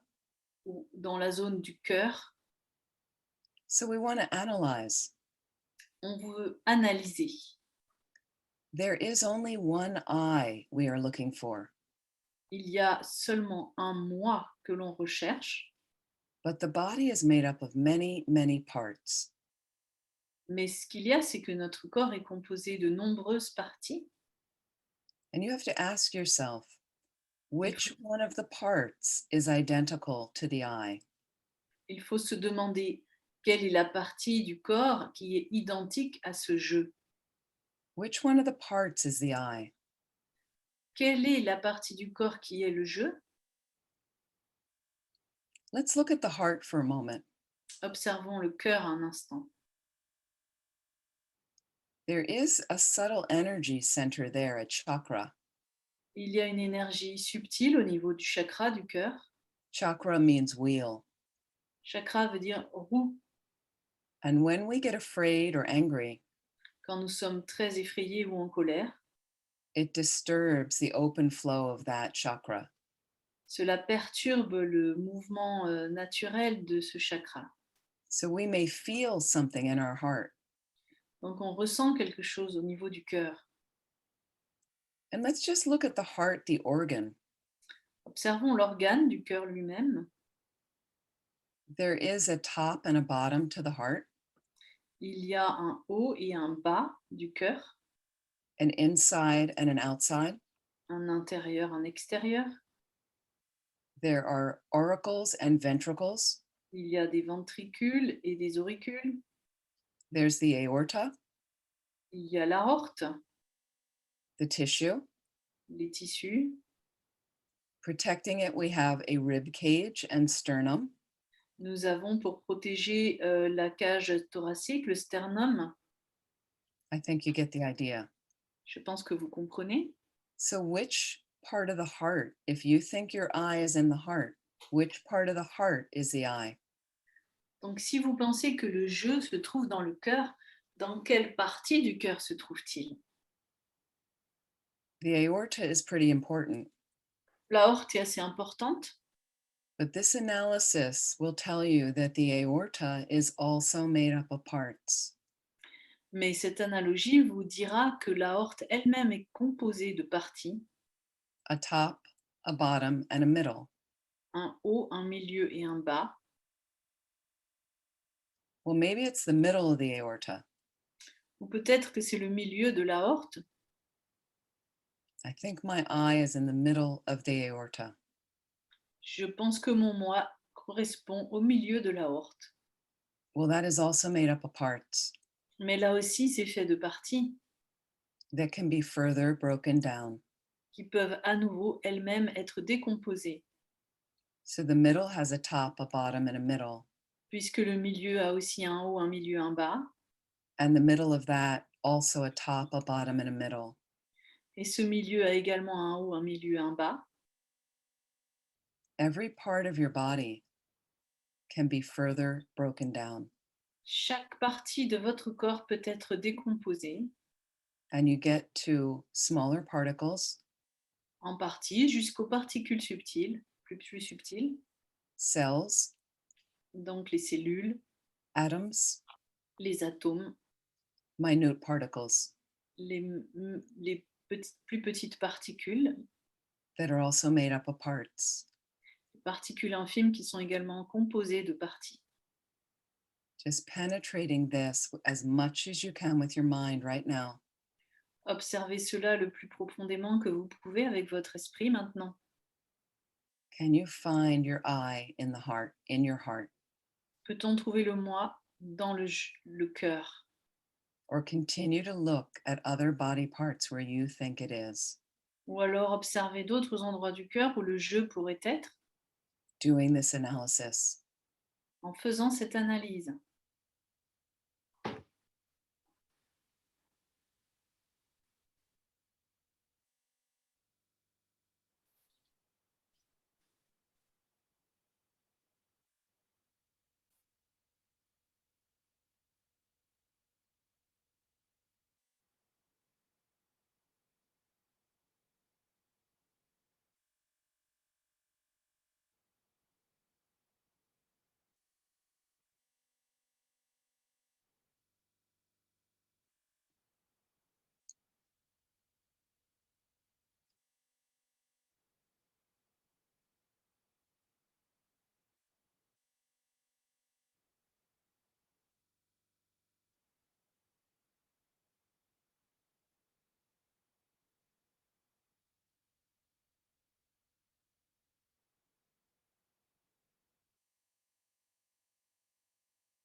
You can spend a very long time in this section.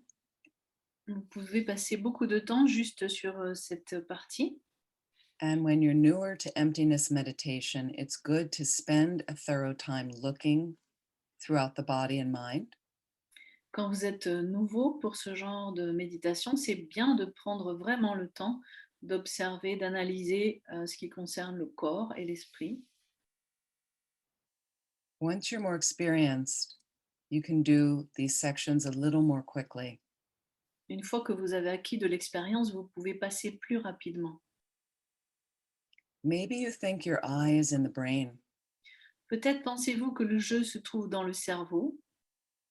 Again, keep that angry, fearful moment in a corner of your mind.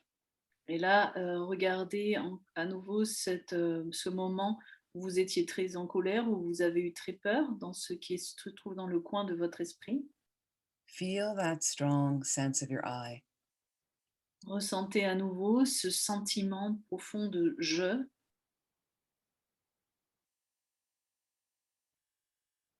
Well, the brain is made up of tissue, Le cerveau est fait de différents matériaux, gray matter, de la matière grise and all its various parts. et toutes ces parties différentes, The cerebrum, le cérébrum, cerebellum, cérébellum, medulla, la médula, the frontal lobe, le lobe frontal, all the different wrinkles and crevices, toutes les différentes crevasses et différentes rides, the left side of the brain, the right side of the brain. la partie gauche, la partie droite. Which part is identical to the I? There's only one I. Quelle So- partie Mhm. est Go ahead. identique au je? Il y a seulement un seul je. Because the brain has many parts. So if you say, I think it's the whole brain, then there would have to be many eyes, but there's only one eye. Parce que le cerveau a beaucoup de parties.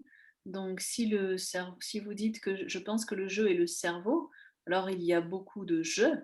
Or, il y a un seul je.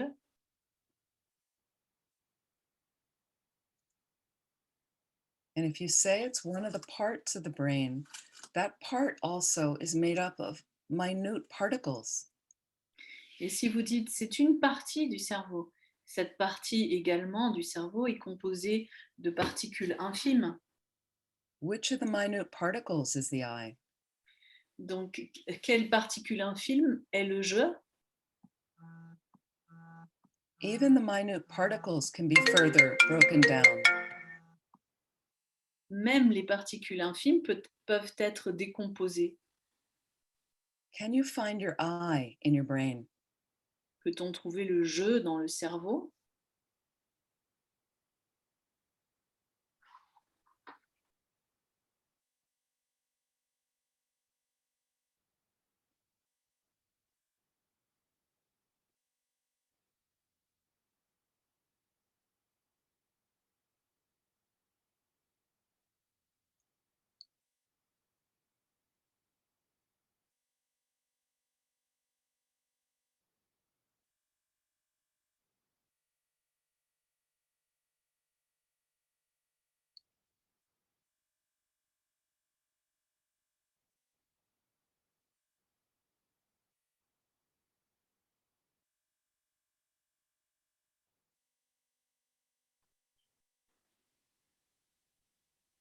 Maybe I'm not finding the I in my body. Peut-être que je n'arrive pas à trouver le je dans ce corps. Maybe it's in my mind. Alors ça doit être dans mon esprit. Let's think about the mind. Pensons à l'esprit. Well, the mind is made up of thoughts, emotions, Composé par les idées, par les émotions, les pensées, memories, behavioral traits. les souvenirs, les traits de caractère. Is the I when I'm happy?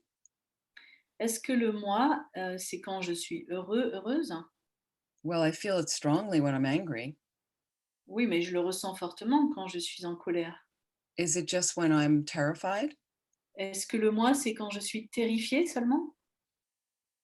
Is it perhaps my consciousness is the I? Est-ce que ma conscience, c'est le je? Meaning moments of mind? Ça veut dire des moments de l'esprit? So our consciousness is made up of moments of mind. Notre conscience est faite de moments d'esprit. One moment causing the next moment, causing the next moment. Un moment est la cause du moment suivant, qui est lui-même la cause du moment suivant. That makes up our thoughts. Cela constitue nos pensées. So maybe I think the I is in the mental consciousness. Donc peut-être que le je est dans la conscience mentale.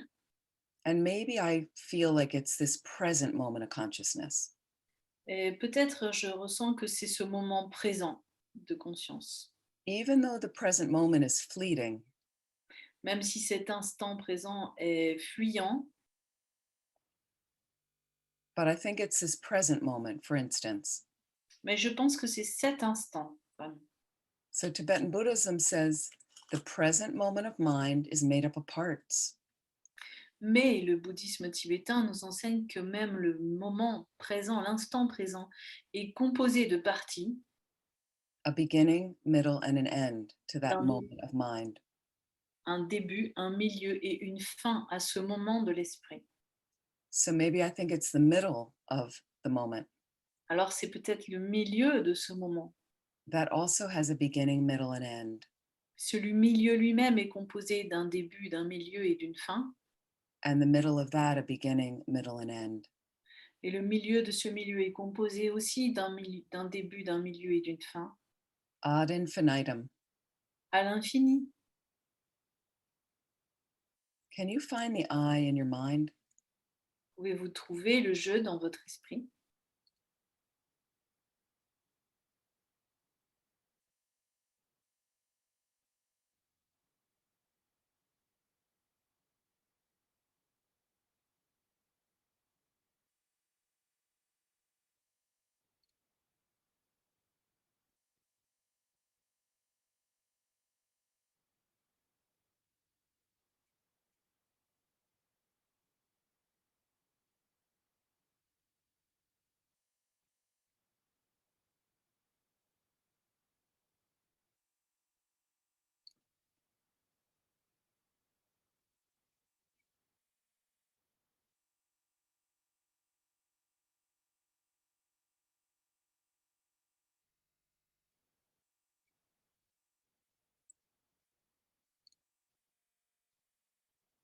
Maybe you're not finding the I in the mind either. Peut-être que vous ne trouvez pas non plus le je dans l'esprit. Could it be separate and outside the body and mind? Alors, est-ce que ce je pourrait être séparé de ce corps et de cet esprit? So slowly allow your body to disintegrate right now. Just imagine. Alors maintenant, euh, autorisez votre corps à se désintégrer. Juste imaginez maintenant.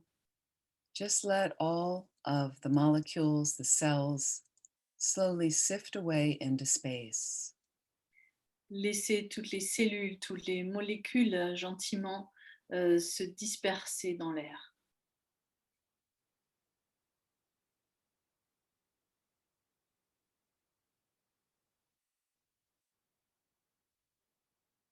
And let the mind as well, even though it's not physical, just imagine it floating off, dissolving into space. Et laissez également l'esprit, bien que ce ne soit pas un phénomène physique, se dissoudre dans l'espace.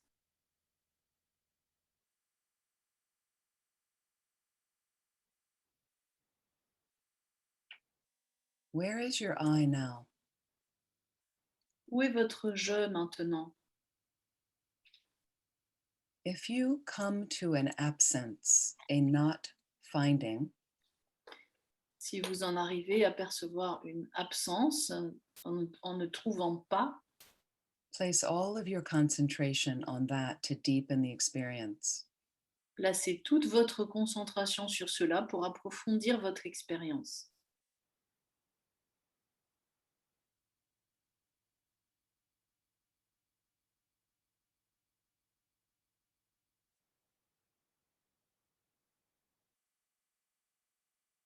Because that inherently existent I that motors us through every moment of our lives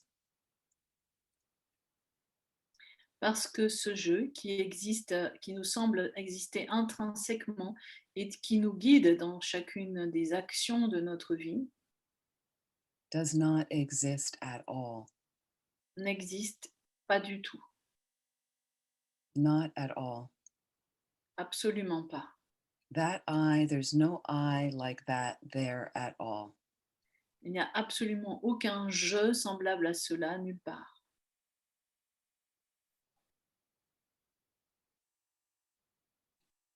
And when that feeling of that I arises again, which it will, Et quand ce sentiment de je émerge à nouveau, ce qu'il va faire à nouveau, you think again, how does it exist? And you analyze more quickly. pensez à nouveau comment existe-t-il et analysez cette fois-ci plus rapidement.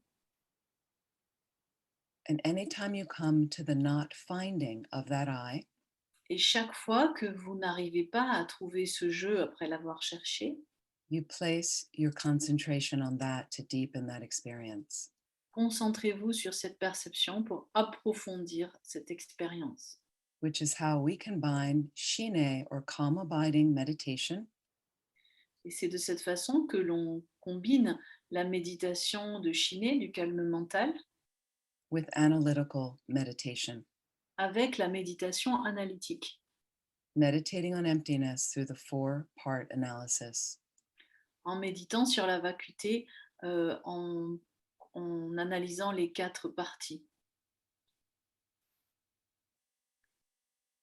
Staying with the absence as much as you can, the not finding, Demeurant autant de temps que vous pouvez dans cette absence du jeu qui n'a pas été trouvé. just think there's no I there at all. Pensez bien qu'il n'y a pas de je du tout And just let go. et lâchez prise.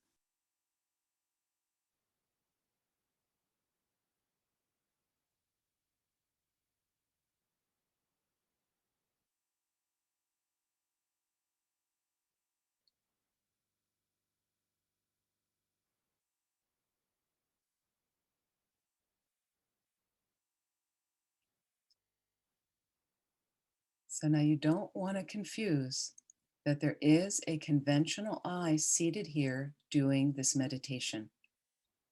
Cependant, vous ne voulez pas nier qu'il y a bien une personne conventionnelle qui est assise sur ce coussin en train de faire la méditation. And you need to take care of that I or yourself. Et vous avez besoin de prendre de cette personne ce jeu ou vous-même. But you want to understand how that I exists. Mais vous voulez comprendre comment vous existez, comment ce jeu existe. We often have it very out of balance. Et en général, nous avons des perceptions qui ne sont pas équilibrées, pas justes. You do exist, Vous existez vraiment, but in dependence on your body and mind. mais en dépendance de votre esprit et de votre corps.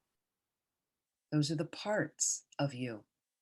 Ce sont des parties de vous. You also exist based on causes and conditions. Vous existez en dépendance de causes, de conditions. Your parents wanted to have a child. Vos parents voulaient avoir un enfant. The sperm and egg came together. Le sperme et l'ovule se sont rencontrés, Those are causes and conditions of your coming into existence. ce qui a constitué la cause et la condition pour que vous veniez à cette vie. According to the highest school of Tibetan Buddhism, Et selon l'école la plus élevée du bouddhisme tibétain, you exist based on your mind placing a label vous existez en dépendance d'une appellation que votre esprit produit on your body and mind, sur votre corps et votre esprit, on that valid basis of designation. sur cette base de désignation valide. Based on that, Basée sur cela, your parents named you vos parents vous ont donné un prénom, Marie-Françoise, Marie-Françoise, Arnaud, Arnaud, Nadia, Nadia, Virginie, Virginie, and then you came into existence, et vous êtes nés arising in dependence by depending on your valid basis of designation. apparaissant donc sur la base de cette base de désignation qui est valide That's your body and mind. et qui est constituée par votre corps et votre esprit. The not finding of a concrete, inherently existent I is the emptiness of the self. Le fait de ne pas trouver un jeu qui existe concrètement, réellement de par lui-même, c'est ça, la vacuité du jeu.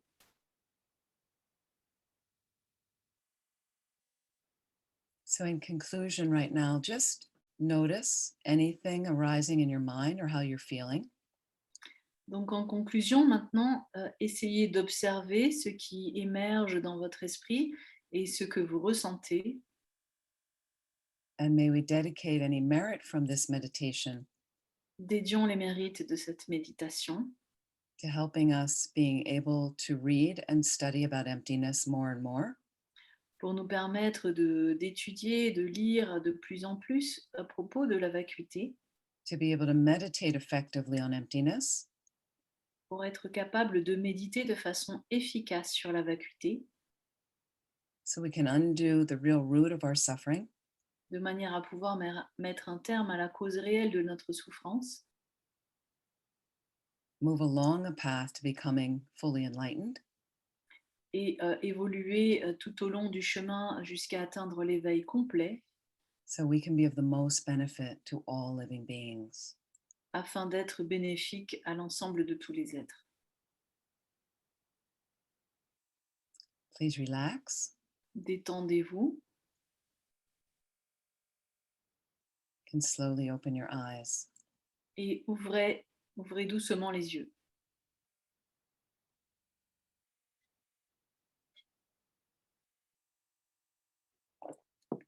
We're going to take a break there. Maintenant, nous allons faire une pause So we'll take an hour break. d'1 heure.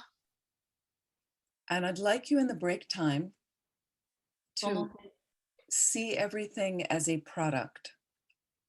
Pendant cette pause, je vous invite à observer tout comme si c'était un produit.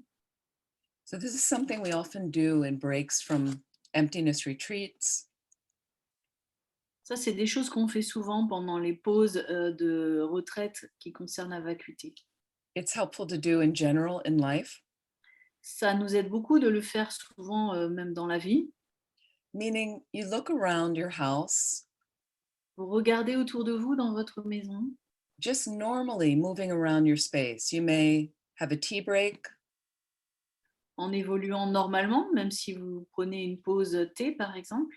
you may choose to have something to eat or drink, Vous pouvez choisir de manger ou de boire quelque chose, go to the bathroom, d'aller aux toilettes, just the normal activities you'll do. juste les activités normales. Observe if you can. Observez si vous pouvez. You see in the kitchen the teacup. Vous voyez la tasse dans la cuisine, There's no solidly existing cup there. mais il n'y a pas de tasse qui existe par elle-même. It's a product. C'est un produit. It has parts. Cela a des parties, It has a side, cela a des côtés, bottom, un fond, opening. une ouverture. A cup has to function in a certain way to hold liquid. That's its job. It holds liquid. Donc, la fonction de la tasse, c'est de supporter du liquide, hein, c'est sa fonction. This is not cup. Ça, c'est pas une tasse. This is not a valid basis of designation for cup. C'est pas une base de désignation valide pour désigner donc une tasse. But this also has parts. Mais ça aussi, ça a des parties. So look at those parts and see the product. Oh, it's a product of these different parts. And my mind sees those parts. Donc, regardez ces parties et vous vous dites, ah, ces parties donnent un produit, ce produit sur lequel je mets un label. And puts a label on it. Donc, mon esprit met un label sur ces différentes parties, Puts an accurate label on it based on my language and my mind. un label qui est valide en concordance avec ma langue et mon esprit. You may see a carpet on the floor. Vous pouvez voir un tapis sur le sol. Look at what makes up the carpet. Regardez ce qui compose le tapis. Your mind on one level says carpet D'un côté, votre esprit dit tapis or floor. ou sol, Like the floor will always be there for all time. et vous imaginez que ce sol sera là pour toujours. We know the floor has to be solid to support us, On sait que le sol doit être solide pour pouvoir nous soutenir, but have a little look at the floor. mais regardez ce sol. Look at, it's a composite of other things. Look at what it's made up of. C'est un composé de différents éléments, regardez lesquels. So you can play with that a little bit just to see how your mind labels. Look at the labeling process. Vous pouvez jouer avec cela un petit peu en observant comment votre esprit met des étiquettes sur les objets. This is merely imputed pen. Ce stylo qui est juste un phénomène imputé par mon esprit, Merely labeled pen. simplement étiqueté en tant que stylo. Merely labeled cup. Une tasse simplement étiquetée Okay, rather than my cup. plutôt que ma tasse. When it's my cup, Quand c'est ma tasse, suffering starts right there. la souffrance commence tout de suite. Cup is mundane. La tasse, c'est quelque chose de mondain. So, but if I lose my cup, Si je perds ma tasse, I suffer a little bit. je souffre un peu. When you lose your partner, you suffer a lot Quand vous perdez votre partenaire, vous souffrez énormément because you never really understood how they existed in the first place. parce que vous n'aviez jamais compris quel était leur mode d'existence au départ. Okay, I stop there. Je vais m'arrêter là. Let's take 1 hour and just slowly rest, break, and observe. Prenons 1 heure entière et pendant cette pause, arrêtons-nous et observons. Thank you, Venerable. So we'll start Nadia? again at 10 past 6. Nadia, merci bien. Grand merci à vous, Amy. Merci.